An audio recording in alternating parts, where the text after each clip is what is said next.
Pernah nggak sih kalian dengar aliran realisme, romantisme, surrealisme, atau aliran ekspresionisme?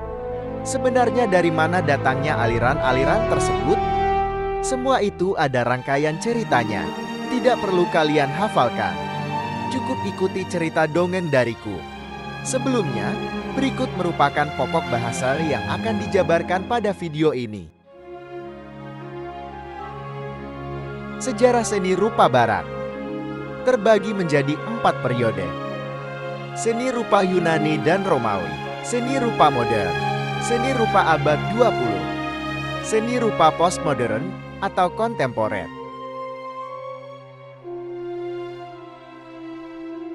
Seni rupa Yunani dan Romawi mempunyai beberapa rangkaian periode, yaitu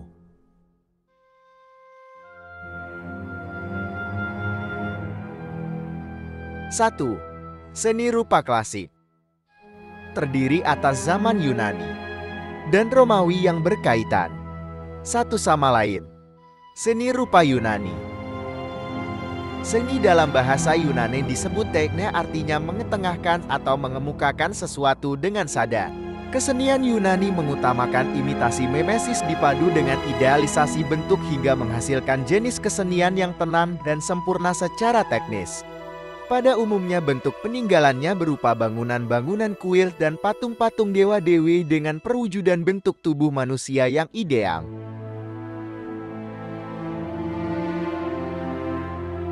Seni rupa Romawi.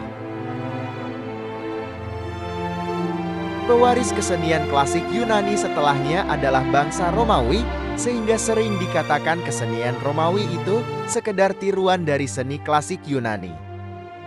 Perbedaan kesenian Yunani dan Romawi terletak pada fungsi.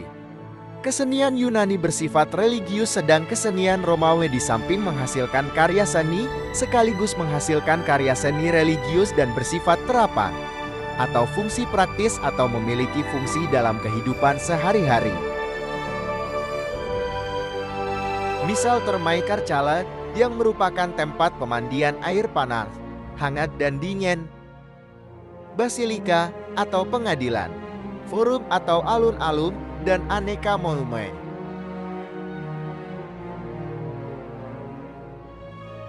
Seni kekristenan.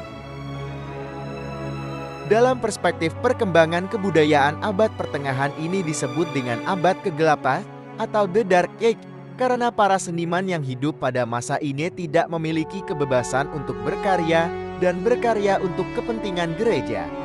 Gereja mempunyai pengaruh sangat besar pada semua bidang ilmu pengetahuan dan seni. Karya seni lukis yang dihasilkan pada masa ini merupakan visualisasi dari kitab Injil. Seni rupa Renaissance. Kata Renaissance atau bahasa Perancis yaitu Renaissance yang dipungut dari kata Italia Rinascita atau dalam bahasa Inggris rebirth yang berarti kelahiran kembali. Pada pengertiannya, zaman Renaissance diartikan sebagai kelahiran kembali kreativitas dan kebebasan individu seorang seniman dari The Dark Age. Gereja sudah tidak membayangi kreativitas seniman. Seni Barok dan Rokoko. Barok berasal dari kata Portugal yang disebut baruoco yang berarti nama dari mutiara yang berbentuk kasar dan tidak teratur. Istilah ini dilantarkan oleh kritikus seni dari Perancis untuk menamai seni barok dan rokoko yang dianggap berkualitas rendah. Pada masa ini pengaruh raja terhadap seniman sangat kuat, sehingga boleh dikatakan para seniman berkarya karena pesanan dari raja-raja yang berkuasa pada saat itu. Seni rupa zaman modern tahun 1789 ditandai dengan Revolusi Perancis, mempunyai beberapa rangkaian periode.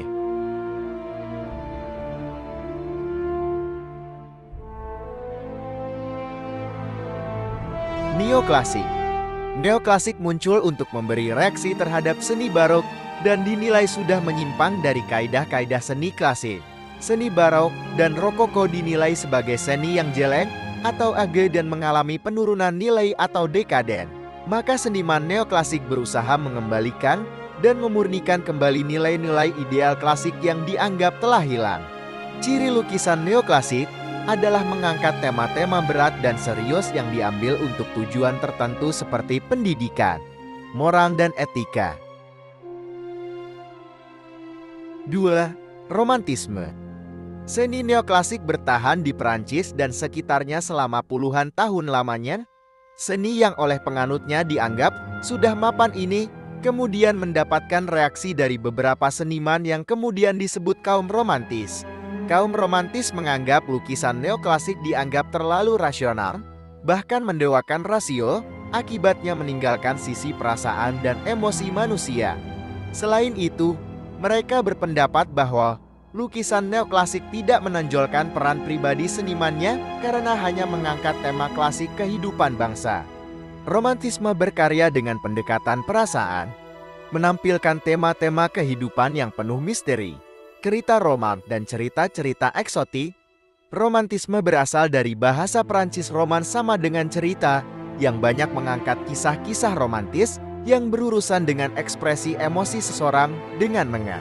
Detail lukisan dimanfaatkan untuk memperkuat kesan emosional, didukung dengan warna-warna tegas dan kontras serta mendekati kenyataan.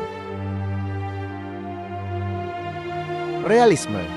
Kaum realis memandang dunia ini dengan apa adanya seperti apa yang tampak oleh mata, berbeda dengan kaum neoklasik dan romantisme yang banyak memanfaatkan perasaan yang tak kasat mata.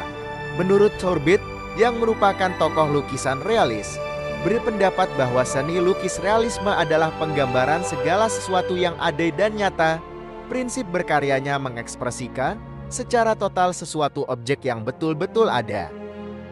Pada perkembangannya, Courbet hanya melukiskan petani-petani, buruh-buruh kasar beserta pemandangan alamnya yang tidak pernah dilirik oleh seniman sebelumnya dan disebut dengan aliran naturalisme. Impresionisme.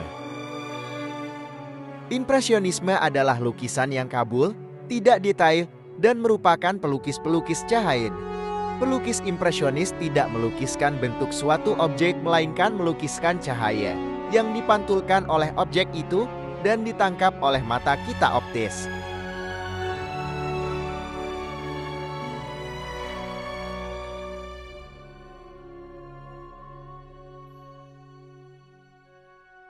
Untuk seni rupa abad 20 dan postmodern akan dibahas pada video selanjutnya.